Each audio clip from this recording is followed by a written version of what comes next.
Hello, this is Melissa Hosick, the host of Community Spotlight here on the EBPL podcast, and I'm very excited to share this special crossover episode with you today. I am joined by Saleena Davidson, who's the young adult librarian and supervisor of teen services at the South Brunswick Public Library, and she's also the host of the Alchemy of Genres podcast. How's it going, Saleena? It's going great. How's it going with you? It's going pretty well. So can you tell me a little bit about what you do over there at South Brunswick Public Library? I am, as you said, the young adult librarian, supervisor of teen services. I've worked for the library for 23 years and 19 of them as the teen librarian. So it's sort of a weird thing because a lot of people tend to pick teen services as a stopgap. Not many people pick it as their lifetime career, but I kind of feel like it's more of a calling than a career because while I love working with teens, I also feel strongly about advocating for them and being a mentor for them. And you can't force me out of this job until I retire. So, but that's what I do. I work with the teens. I do all the things for teens. If it's got teen in its title, then I'm involved somehow. Now, libraries aren't competitors, despite what some people think, but what are some of the cool things that you do at South Brunswick that our listeners may not know about? One of the coolest things about my job, and in fact, I say one of the best and most memorable stuff I've done, comes from the minds of my teens. Someone hears an idea or heard something I said, took it off in a direction I never thought of. So here's some of my favorites that I could remember. We did what we called a world in South Brunswick for about 5 years, highlighted performing arts and diverse forms and diversity of ethnicities and a mix of professionals and teen talents. We started with a 2-hour thing, and by the end of the 5 years, it was 15 hours of programming over a weekend. So we fit as much as we could into our weekend until I burned out and was like, I can't do this anymore. We did a fundraiser, which was a craft show flea market for about 3 years, inviting all sorts of people to the library to sell stuff. The table fees were the fundraiser portion, and everything else was just so the general public just saw a flea market craft fair and had a good time. One of my teens wanted it to be her legacy. She was really passionate about it. And the teens also came in and helped set up and clean up. And the vendors were like, I've never had anybody come and help me set up before. This is amazing. We had one of my teens who was really, really passionate, started a robotics and a maker club, and he ran both of them. So he did a cross pollination with himself and had the maker club make a cardboard crane machine, and then the robotics club build the robotic arm for it. And then he was heartbroken when I told him that we had to take the arm apart because we couldn't keep it forever. So those are some of the cool things that we've done. There you go. Our teen volunteers and ones who just come to the library are some of the most talented people I've ever interacted with. We have a teen group here as well, ebpl.org/teens, and there's a lot of new things coming up. Awesome. Teens rock. Teens do rock. Can you tell me more about the Alchemy of Genres podcast and what you cover there? The Alchemy of Genres is something that I started during COVID because we all had to start new things during COVID. And I started it because I read a lot of speculative fiction, so mystery, horror, sci-fi, fantasy, and little odd things because I have very eclectic tastes, as well as teen stuff, but I read a lot of the other stuff. That's my wheelhouse. I don't see a lot of people in person who enjoy it. I've tried doing book clubs. I tried like, hey, talk to me about this book I read and I want to talk to somebody about it. And there's never anybody. So I thought maybe I just didn't see them. Maybe they're out there. And I love talking about books. So a podcast, let's do that. So my original concept was to find books that fit a category like horror or were creatures or paranormal mystery. But after a year and a half of doing that, I'm a little stymied and trying to find a creative and new genre category and shoving things in it that fit sort of. So as of this year, starting in 2022, I'm just focusing on these are my choice reads for the month. And then I do one for teens and one for adults, because that was the other thing. I was sometimes doing one for each and sometimes mixing it, which got confusing for the audience. So I just decided anyone can listen. I'm not policing what they read, but obviously some adult books are intense or violent or contain sex. So, so some adults or teens aren't comfortable with that content. And this way they can choose what to listen to, what they want to hear about or not. And if they're an adult and they like teen books, they can also choose to listen or not. And it gives them a range, but it also lets me just go, here's the cool stuff I read and here's what I liked. And I never talk about things I don't like, or that would be a much longer thing. And there might be something that you might not enjoy that someone else would. So, yeah, we want to highlight the things that we love and make sure they're available. And I try to tell them where they can get it, because there's some things that you can only get like on Kindle Unlimited, which is an Amazon service. They have a lot of independent authors, but then there's other books where I'm like, you can get this at your local library. And so it's like, hey, look, this is where you can get these things. We're going to be sharing one of your episodes today. Can you tell us more about this specific episode?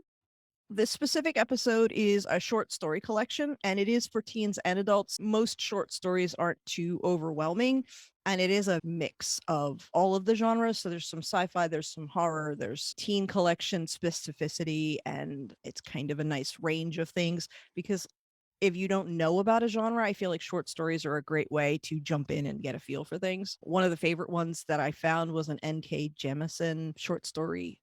When do they do Black Future Month, I think is what it's called. And I read it and I forgot how good she was. I've read some of her books, but I had never read any of her short stories. And it was really, really good. How can people subscribe and listen to the Alchemy of Genres back catalog of episodes? Well, we have our host as Anchor, so obviously you could go from there, but it's on Spotify or iTunes or Google, so pretty much anywhere. Look up Alchemy of Genres and go click. Yeah, I'll link it in the show notes so people can easily click on over. We're also on Anchor. So, Saleena, thanks for stopping by today, and I look forward to listening to future episodes. Thank you.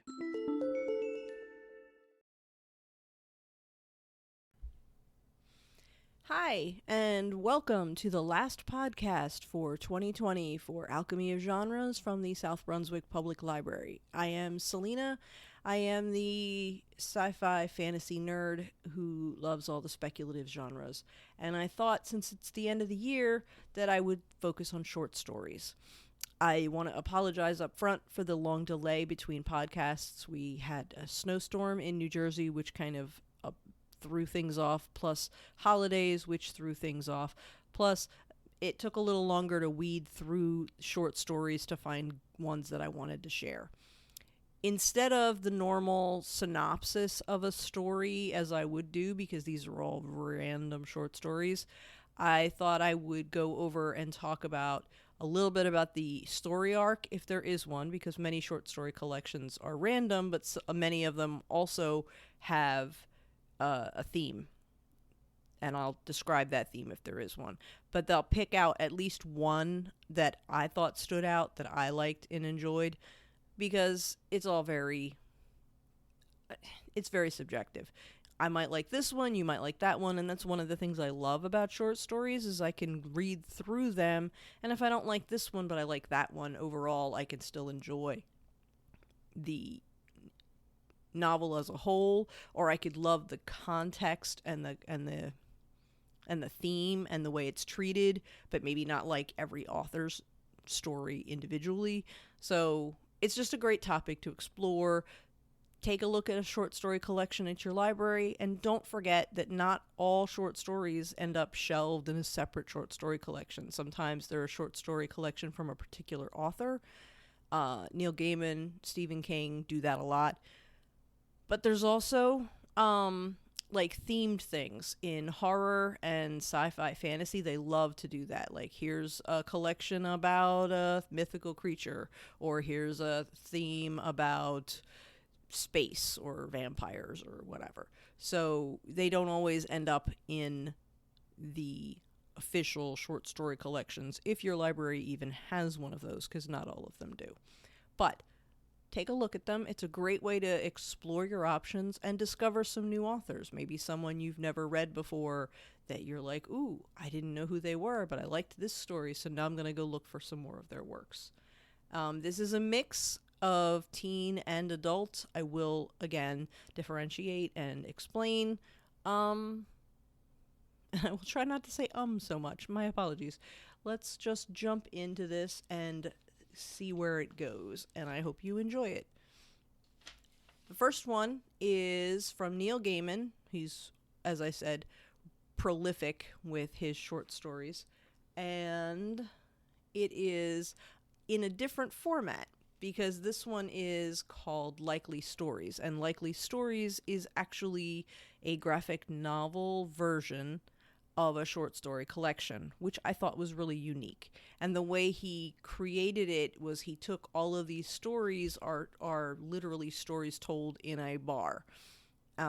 They're all fantastical or horrific, but they're stories told in a bar. Most of them are kind of on a horror basis, which is cool. The first one is called Foreign Parts, which was a really cool head game wherein the speaker, the narrator, main character, catches a disease. It's identified as an STD, which he finds really confusing because he hasn't had sex with anyone other than himself in several years. But he catches this disease somehow, but it's affecting him. And suddenly he's starting to feel like it's not his body, and he can't feel parts of his body, and he feels like someone's taking him over. And it is a really cool exploration of that whole idea of a body snatcher and an actual condition that people can have where mentally they feel disconnected from their own bodies, like they're not in charge and someone else is in charge of parts of their body or their entire body. And the way it plays out is really creepy and awesome in true Neil Gaiman fashion.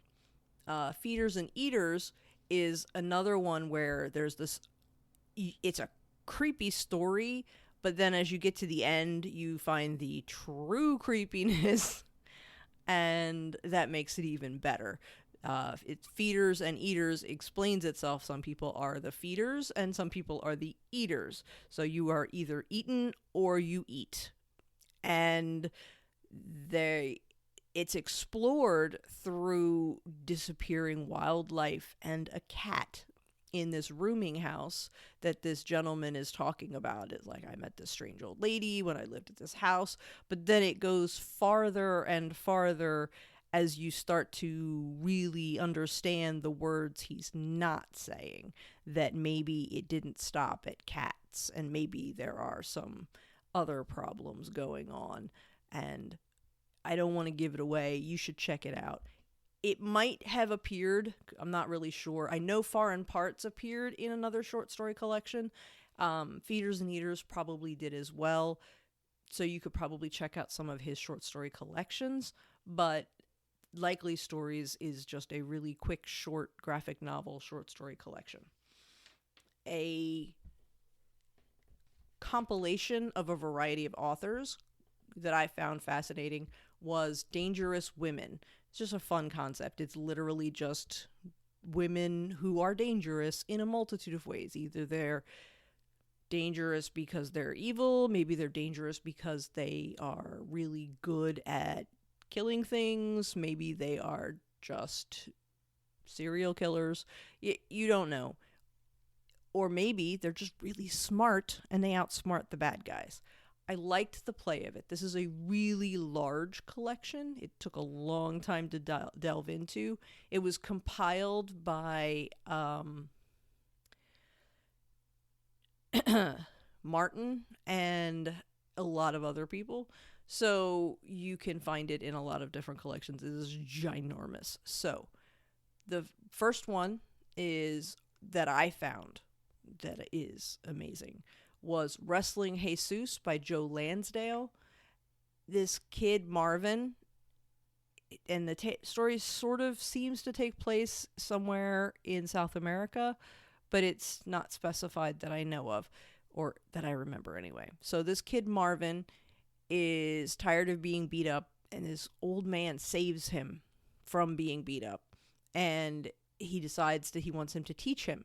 So this old man used to be a wrestler, like old school wrestling, not like flying through the air wrestling, but wailing on each other till someone gives in wrestling. And he teaches him to fight. And the dangerous woman in this case is a rival that the two men had. like this old man and his big rival. They're both in their 70s, and they still get together every few years to wrestle each other over a woman who's still with the other man, and theoretically whoever wins the fight wins the woman. And so there's a bit of that fighting ethics and exploration of discovering your own power, but also what makes a person dangerous. Is it what they do? Is it how you perceive it? It was just a really cool story. I liked it. I liked the exploration of it. I loved the interaction between the older generation and the younger generation, the passing on of the knowledge. And through the passing on of the knowledge, the acknowledgement of learning new things and finding out parts of yourself that you didn't notice as you're passing it along. Like, oh, I never thought of it from that perspective, that kind of thing. So it's a really cool story. Another one is Hands That Are Not There by Melinda Snodgrass. This is another really cool story about a guy in a bar who tells a story of how his identity was stolen by an enemy alien infiltration company that literally, the woman seduced him, and then they got all of his information and copied him, and now he is living in another body, in another face, but it's still him, and they now have control of the government. It's just really cool. I've been displaced. I am not who I say I am. And you're like, is it true? Is he just crazy? I don't know. But it's a really cool story. And she leaves it up in the air. Like, could this have happened? Is this real? Is this guy just a crazy drunk? And it's fun. And I really liked that. A teen compilation called Unbroken, 13 stories starring disabled teens, is a range of stories, some romantic, some horror, some light fantasy. My favorites were Brit and the Bike God by Cody Keplinger. I loved this story. It was so sweet. It was just a really sweet little romance about a blind girl who rides bikes. And she rides bikes in tandem because that's the only way she can ride. She wasn't born blind. She has a disorder that's making her blind, and her father gets a bike team together, and someone always rides tandem with her, and she always takes it to be an obstacle. Someone has to ride tandem with me. They might not like it. And then she finds that maybe they like riding with her, and maybe one boy in particular really likes riding with her. And it's just this really sweet teen romantic flirty story that I liked a lot. A Curse and a Kindness by Corrine Davis. I am terrible at guessing how to pronounce people's names. But it was another really interesting story with autistic, sort of an autistic person, or a person with autism to be more correct, mixed with a genie and those magical characteristics. And I can't explain it without giving it away because it's a really brief story. But it was just really interesting and really intricately done and just thoughtful about this genie and this incorruptible, sweet person on the autism spectrum. And you should check it out. It's a really cool compilation of a lot of different stories, and I liked the theme overall. Let's get to the next one. My pages are sticking together. Forgive the paper noises. Here. There. Paper noises. So fun. Okay. Fantastic Hope by Hamilton and McCaskey. This one is, Laurel K. Hamilton is a very well-known name, and she had a new author that she wanted to highlight. She really liked him, and I did enjoy his story, but it wasn't my favorite story. My favorite story in there is a really cool one that was like a real quick short story from the Anita Blake universe called Zombie Dearest.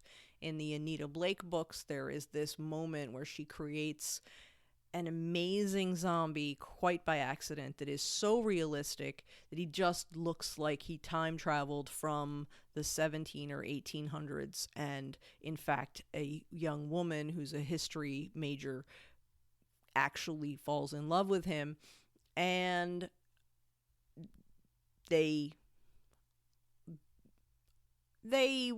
do things you probably shouldn't do with a zombie, which is kind of weird and kind of gross, but he's just so realistic looking. And so she explored the idea of, because people had asked her what happened to that woman, what happened afterwards.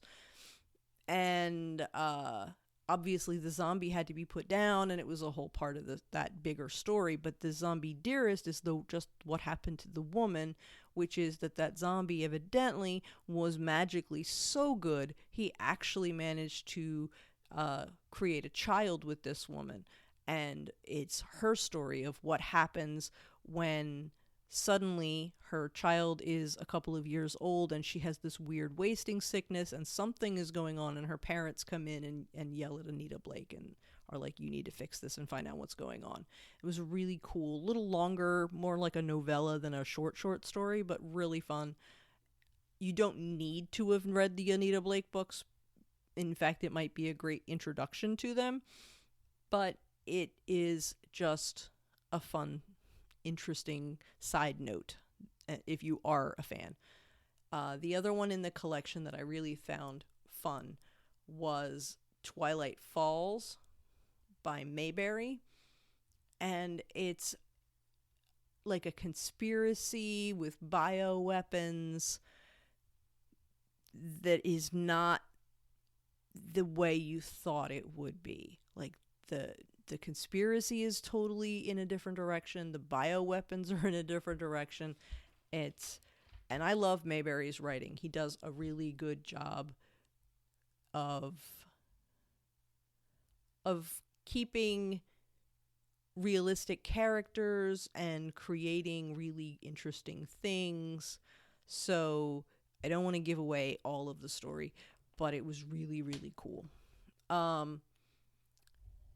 Another Neil Gaiman collection. This one's for children. The previous Fantastic Hope, I should clarify, isn't necessarily not good for children, but it wasn't written for children. It was written for adults, and it just came out last year, or this past year. It came out in the fall, I want to say.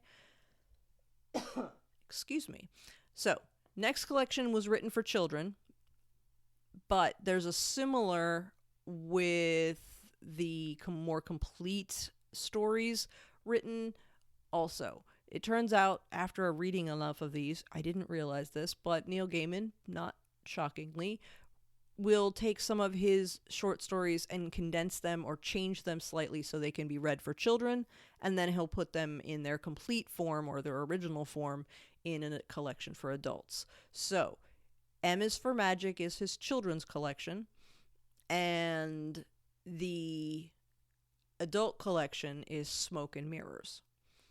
So, from the M is for Magic or from Smoke and Mirrors, these stories appear in both. So it was just kind of interesting to see the differences. The Troll Bridge was a really cool story, and I really liked it. It was well done in the children's version, and it was also really well done in Smoke and Mirrors. But the idea is that this young man runs across this troll, and each time it's, you could kill me now, but I haven't really lived, and you wouldn't get enough, because the troll in this instance feeds from the life that you've lived. And he's very young the first time, and he's like, but I haven't lived, I haven't done anything, so let me come back later. And then each time he comes back later, and each time there's another reason why the troll should let him go and let him continue to absorb and experience more life. But also, each time he comes back, he's a little more jaded and a little less excited to return to his life. He doesn't find it as enthralling, as exciting, as fulfilling. Oh, my apologies. So it's this really cool juxtaposition of my life is boring and I'm not sure I want to keep living it, but no, I don't want to die either. And it's really well done for children. It's really well done for adults. I think you'll enjoy it. The Foreign Parts full story is in Smoke and Mirrors. And Chivalry is one of my ultimate favorite short stories from Neil Gaiman, which is where a little old lady goes to her local thrift store and buys the sacred chalice, otherwise known as the Holy Grail. And it was just on the shelf. And then Lancelot and some of the other Knights of the Round Table show up from the past to her house to acquire this famous thing because they are on a quest and they're still looking for it. And so it's this really interesting dichotomy of this sweet little old lady who has this irreplaceable ultimate holy item that's just sitting on her mantle, and this sweet young man who is trying to convince her to give it to him for various, I'll give you this, I'll buy it with this, or please could you, it's just a really fun, slightly silly story, and I enjoyed it a lot. The Price is another one that has appeared in a couple of different places, and I really like this one because it's about cats. But it's a man adopts a stray, and he notices that over a period of time, his stray cat is encountering more and more bad things. Like he's getting into fights and he keeps coming home more and more bedraggled and he's not sure why. And as he tries to explore what is hurting his cat, he finds out that his cat is actually protecting his family from evils that live beyond. It's this really interesting twist on a tale, and also just about love and family that I adore. So you can't go wrong with Neil Gaiman ever at all. A teen collection that I just found fascinating and should be read by everyone just for a lark is called Zombies vs. Unicorns. The two that compiled it are Lar Balastier, and that's, I'm sure, wrong, and Holly Black. And the two stories that I really liked, Bougainvillea, I know it's a plant, I can't pronounce the name, Bougainvillea, whatever, by Ryan. It's a zombie apocalypse, and Isa learns strength and ruthlessness in her life, basically. That she's on this tiny island, and her father is the ruler, and he has made these strict instructions for the way life has to be lived, and she's not sure that he's correct. But then things happen, and she has to realize that life in a zombie apocalypse makes for terrible choices and losses and issues. And so maybe some of the choices he made were correct if she can manage to make them happen and or withstand the losses by breaking some of those rules. It's a really interesting story and a little heartbreaking, but really well done. The Care and Feeding of Your Baby Killer. The Care and Feeding of Your Baby Killer Unicorn by Peter Frond. This is a story from the Killer Unicorns series, which I adore, and not enough people have read. You really should read them. The idea of this story is that unicorns are real. Yes, they can only be seen by virgins, but they can also only be fought by virgins. And this particular story involves the discovery of one of the characters of these cute baby killer unicorns. And it kind of sets up a little bit of the universe that they take place in, and also a little bit of the philosophy of the way it works, like how life works in this universe. Really well done, but hey, I like the stories anyway. Moving on. One of the coolest short story collections is called One Death, 9 Stories by Aronson and Smith as editors. All of the stories are about Kevin Nicholas, age 19, who died. Every story, different kinds of stories. Some are poetry, some are in speculation, some are in first person, some are in third. But each story is a different viewpoint about how Kevin's death affects someone. Some of them only knew him in passing, some of them knew him well, but his death affected each of them in some way. And so this is literally one death, 9 stories, and these 9 people are brought together or affected in some way by the death of this young man, Kevin Nicholas. It was really well done. It's a teen book, so it's really a quick read, but it is actually one that you can't read just a part of. You would have to read the whole thing, but luckily it's a really skinny book, so it's a quick one. Another one that is a quick read, but you can read it in any order, is How They Met by David Levithan. All of the stories are by him, and it's literally just all sorts of meet-cute love stories of all sorts of people falling in love. There are some LGBT connections in there, but not all of them are. And it's just a really fun, cute love collection. You should check it out. A different kind of short story love collection is the Heart to Heart Volume 4. Heart to Heart is something that Amazon and Kindle put together, evidently, and a bunch of authors that are independent authors through Amazon and Kindle. They put together these collections. They choose an overarching theme. They call it Heart to Heart, and the proceeds for the books are donated to various LGBTQ charities. So this particular issue, Volume 4, is, and I should say, before I go too far, these are all adult stories. These are written by a variety of authors, most of whom write for adult audiences. So there is some adult content in there, so just be aware.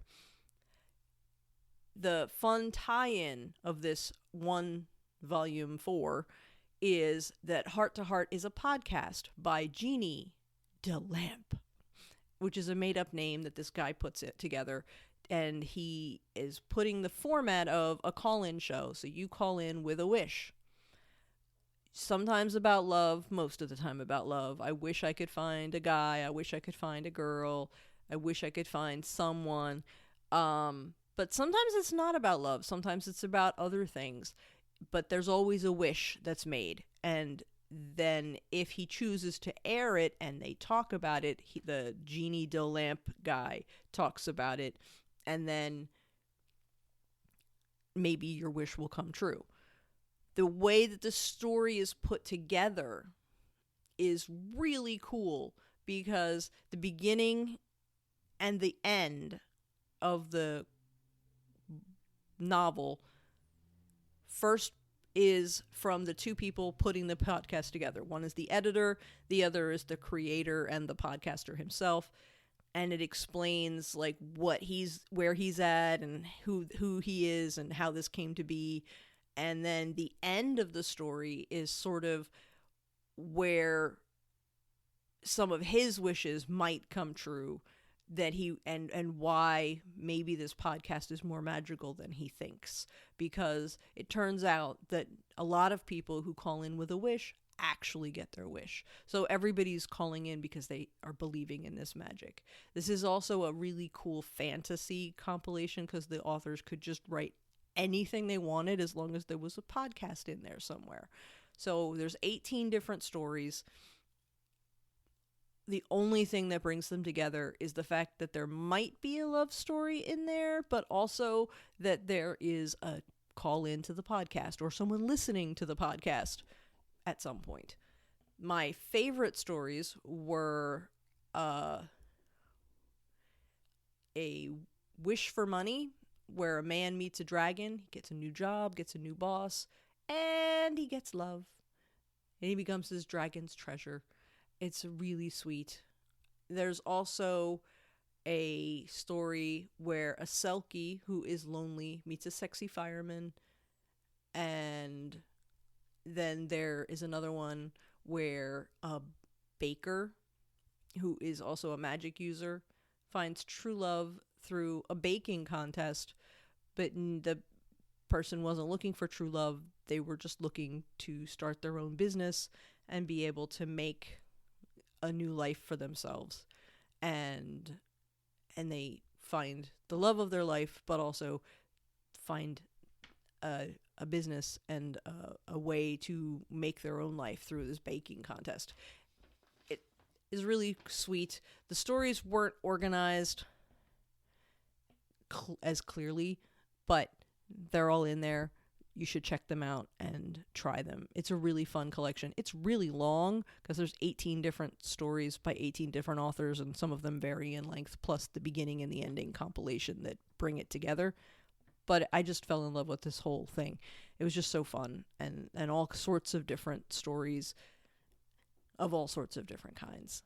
A teen short story collection is 1,000 Beginnings and Endings. Ellen O is the editor, and this overarching theme is retellings of Asian myths and legends. The one that I found, there were a lot of really good ones in there, but the one that I found fascinating was Olivia's Table by Alyssa Wong, and it's taking place at a ghost festival, and she is taking over for her mother, so she's grieving because her mom died, but she's at this ghost festival, and she's trying to help, she's trying to continue the business that they started, and oh yeah, ghosts are real, so there's a real danger element, because the idea of a ghost festival is that you're wishing the ghosts well and feeding them this feast so that they will leave you alone for the rest of the year. And if it's not done well, then this town will be devastated and overrun by ghosts. So she's very motivated to do it well, but she's also suffering from grief and struggling with whether this whole thing is worth it. It's really well done, really cool. Another teen collection is called Short Stuff. The subtitle is just YA LGBTQ+ anthology. So it's authors writing from that point of view. Alicia Constantine is the editor. My favorite story in the whole book, and there were some good ones, was I Ate the Whole World to Find You. Basil is a swimmer. Will wants to be a chef, and he's working at the snack shack at the pool. It's a upper scale pool. Basil only has access to the pool because he's an Olympic potential person, and he agrees to be at this exclusive place, and he lifeguards for a bit in order to be able to swim more, but he also gets unlimited snacks at the snack bar. And Will just wants people to taste his cooking, and he wants to be a chef, but he also kind of likes Basil. And Basil is so focused on his swimming, but he's not feeling good about himself because his coach and his parents have limited his life to just about swimming, and he doesn't get to think about anything else. And now suddenly Will is making him think about what he's eating and why does he like it, or does he like it? And what about Will? Does he like Will? And is he willing to focus on some things besides his swimming? And could that maybe make his swimming better, to be able to have a more well-rounded life and not just everything about this one obsession. And lots of people in the sports industries will have differing opinions. There are people who are like, no, you're an Olympic hopeful, your whole life has to be bound up in this. And others who are, well, yes, you're an Olympic hopeful, but you should also have other things in your life.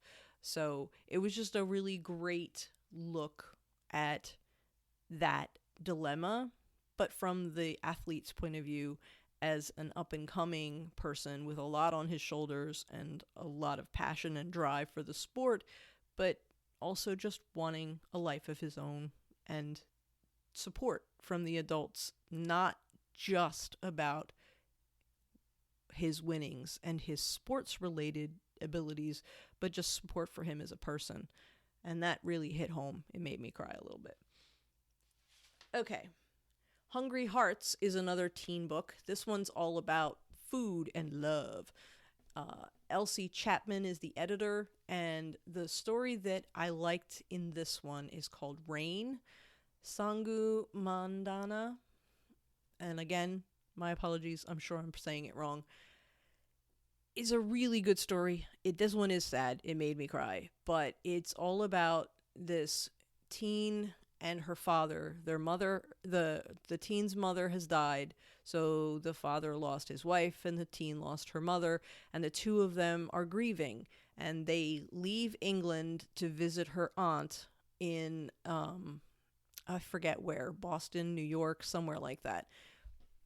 But being out of their home allows them to maybe not be surrounded so much by the memories of their mother, and she starts to try and recreate a recipe that her mom used to always make that she never wrote down. It was just a recipe that she made. It's a home recipe, and she just is trying to recreate this recipe, not knowing any of it, and it sort of becomes a bonding experience between her and her father, and a way to build new memories while honoring her mother.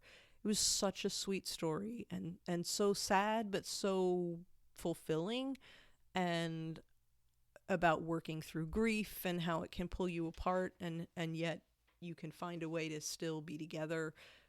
It was really good, and you should definitely check that story out. Also, that collection, because it's all about food, will make you hungry, so don't read it if you're hungry. You'll just eat the whole house. Moving on. One collection that blew me away, but is not a quick read, is How Long Till Black Future Month by N.K. Jemisin. I hadn't read a whole lot by her, but now I'm going to be having to read all of her books, and that is probably because she is not a writer that writes quick reads. She's got really deep, thinky books, and I just haven't gotten to them now. But now I feel like I need to. This is an extraordinary collection, and I just really loved it. But it's a thoughtful collection. It's written for adults, but I think anybody could read it. It's all sci-fi and horror and things. The thing that makes it adult is just the organization of it, the deep multitude of meanings between the ways she writes and the things they mean. But it's not done in this way that makes you feel like you're slogging along through someone who just threw a bunch of words together and went, "Isn't this deep? English teachers will love me." But it was truly deep and thoughtful. And every time I finished a story, it just stuck in my head and made me think some more. For instance, the Valedictorian is a fictional place. It's literally a city in a bubble. And every year, the graduating class, the lowest 10 and the valedictorian are sent off to live with the aliens, but they never are seen by these people in this city again. They might not be aliens, they might just be an advanced humanity. It's not really clear, but they are no longer welcome in this place. And the struggle is why the lowest 10 and the valedictorian. That's the thing that throws you off. And you start wondering about that. The main character in the story is the valedictorian. And she's trying to figure out why. Like, why does the valedictorian go? Does being the best mean that I have to be punished? I don't understand. And then you see her starting to realize that the valedictorian is the person who is fighting to be different, to be excellent, to be extraordinary. And in this place, that's not welcome. They want the ordinary. They want the regular. They want everyone to be the same and everyone to be content. And if you're not content, then you should go. And there's more to the story than that, but that's like the underlying, the whole society lives in this vacuum where everything has to be the same. No one grows, no one advances, nothing changes. And meanwhile, around them, the entire universe is changing, and they don't want any part of it. It touched me, I guess, because I wish there was a place I could have gone to as a teen, and I know some teens now that it's like I could go someplace where they'll appreciate me for being different, for being not normal. But at the same time, it's a lie, because we don't have that society. We don't have those aliens that we can send our different people to.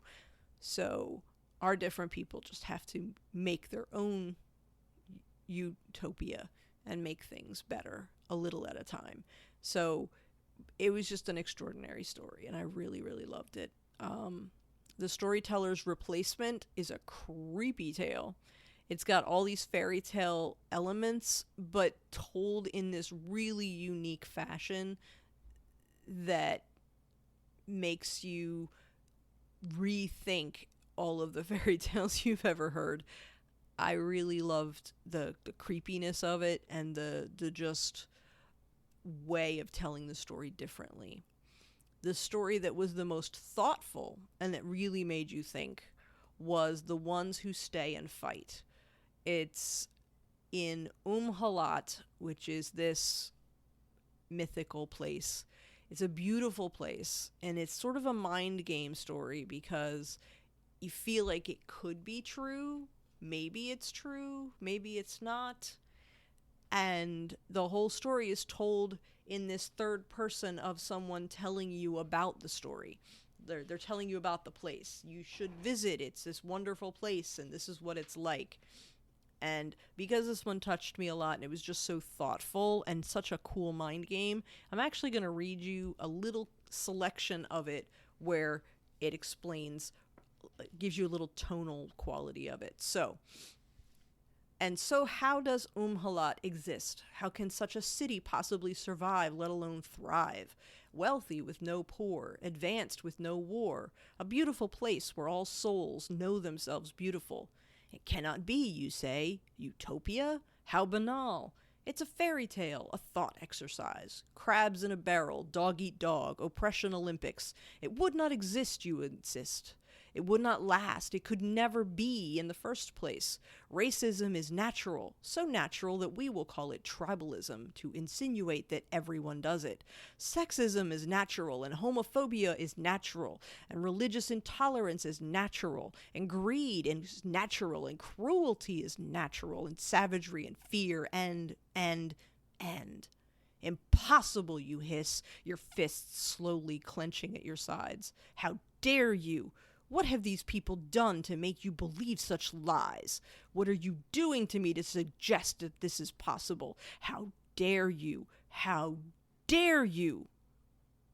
Oh, friend, I fear I have offended. My apologies. Yet, How else can I convey whom a lot to you, when even the thought of a happy, just society raises your ire so? Though I confess I am puzzled as to why you are so angry. It's almost as if you feel threatened by the very idea of equality. Almost as if some part of you needs to be angry, needs unhappiness and injustice. But do you? Do you? And there you go. That's the whole tonal quality of the story and why I fell in love with that one. So that is going on my list of best short story ever, and most thoughtful short story that I've read in a very, very long time. So again, How Long Till Black Future Month, N.K. Jemisin. Definitely check that one out. Moving on, Fresh Ink, an anthology. Stories from people of color. This one is another teen collection. It's really good, really quick read. The ones that I'm going to talk about, you have Melinda Lowe, and the title of the story is Meet Cute. Very sweet story happening at a con. It's not given a name, it's just a con, generic sci-fi con. You've got an Asian Sulu and an African American Scully in a power outage, and it's just this really sweet romantic story of playing characters that are different, because Sully is not African American and Sulu is Asian but not a female. And if you've never been to a con, sometimes you get a lot of pushback from not playing correctly, gender swapping, swapping of different ethnicities. That's not done. You have to play the character the way it is, and so on. But it was a really great. She addresses some of that in the story, but she also just makes it a really sweet romantic story of two girls who meet at a con. Tags from Walter Dean Myers. Walter Dean Myers is a master. He has short story collections of his own. He has full collections of stories of various kinds. He's won numerous awards during his lifetime. Sadly, he's no longer with us. He is amazing. This one, Tags, in this Fresh Ink anthology, is in a play format, and it's a really fast read, not very many pages, but it gives you such a punch in true Myers fashion. I don't want to say too much because it is such a quick story and it is so easily ruined, but basically it's highlighting the futility and the agony of the cycle of violence through a group of taggers who are meeting each other. And it's really affecting. It was really well done. Honestly, read anything by Walter Dean Myers. You can't go wrong. But if you read this collection, you'll get a feel for the way he writes. So good. Onto a totally different element. Joe Hill wrote a short story collection called Full Throttle. It's pretty new. It came out in the last year. There's an amazing introduction that explains who Joe Hill is. FYI, spoiler, he's Stephen King's son. It explains how he came up with the name and why he writes horror, and also why he has a different name. Don't skip the intro. It's just really well done. It's a little bit of background, a little bit of autobiography, and a little bit of humor. So there's a really great quote about fathers and sons, and there's a couple of stories that he writes with his father, which is also kind of cool. The first one, Throttle, is one that he wrote with his father. It's a motorcycle gang, and it's this generational story.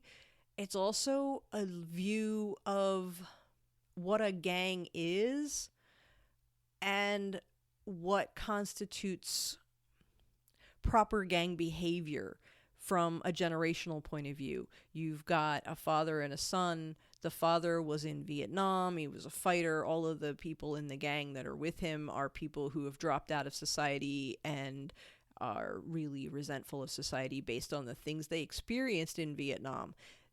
both father and son are comfortable with violence, but the reasons they will enact violence are different. Their limits on what they will and will not do are different. And the son is weaker and yet more violent than his father. And so there's all these really cool questions of character. Are you born this way? Are you made this way? It was just a really interesting story. True horror, but not like over the top gory horror. It's written for adults, but if you enjoy Joe Hill stories, you can probably enjoy them.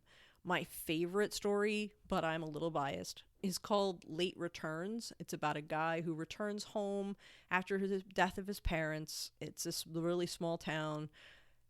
He ends up driving the bookmobile, thus the bias. This particular bookmobile sometimes finds time slips that allow those people who have already passed to come back and connect and climb onto the bookmobile and return a book that they had borrowed that is late and get a new book that they just need to read for some reason. Sometimes it's a reason like a young girl who's dying and the Harry Potter books she won't get to read the last couple Harry Potter books and she really wants to know how they end. So the bookmobile driver gives them to her and she can read them before they're printed because she's dying in the early 90s and the Harry Potter books have already come out in 2020. There's just some really thoughtful, interesting ideas of when a book is needed and how a book can change you, but also about how hope can change you, because a lot of it is about what drove these spirits to go to the bookmobile and get a book and why.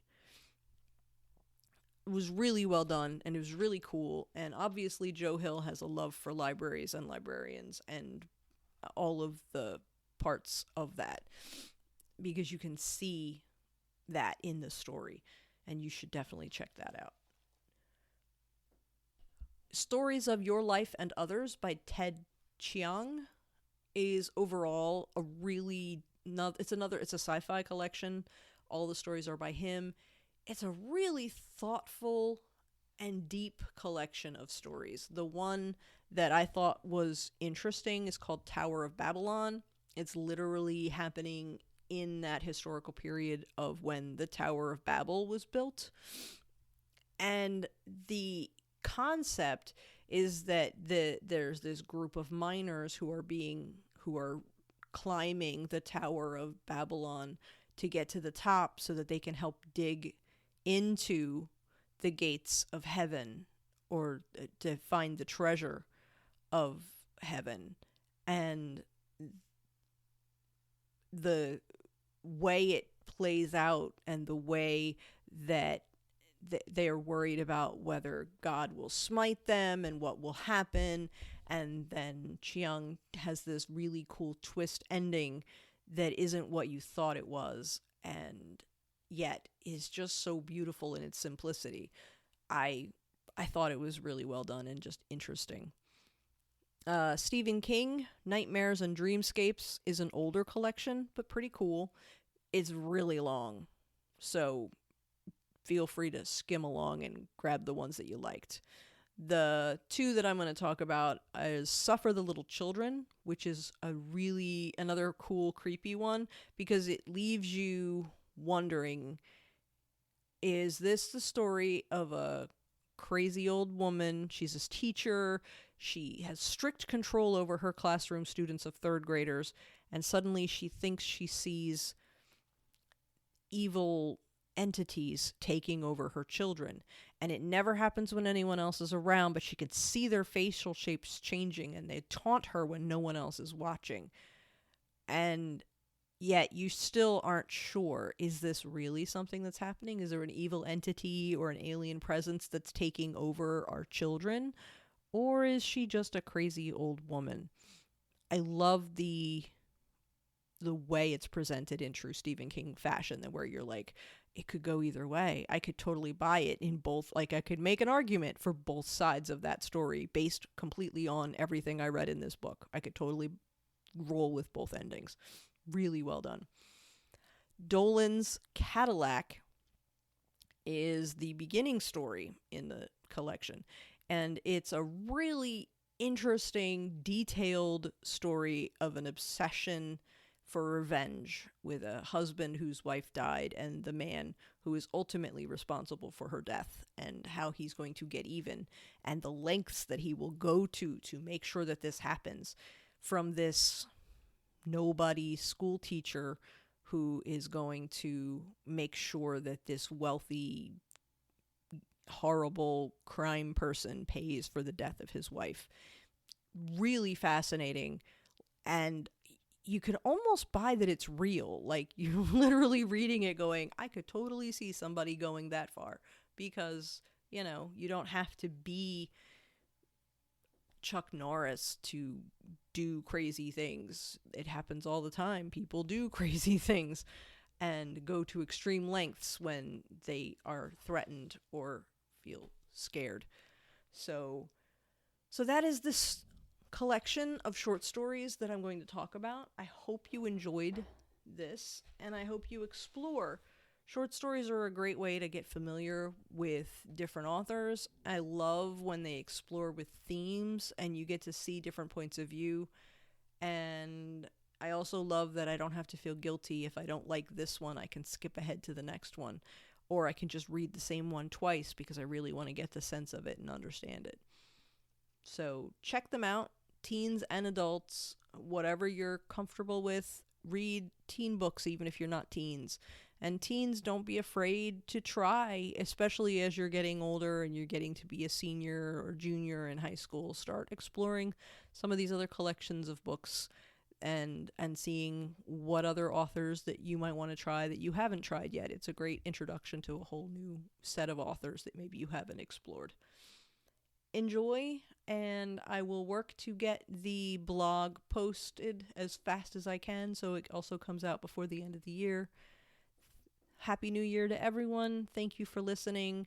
And let's all continue to support our libraries in the new year and always. Have a good night and goodbye. Thank you again for joining us for this special crossover episode with the Alchemy of Genres. To listen to the EBPL podcast, visit ebpl.org/podcast.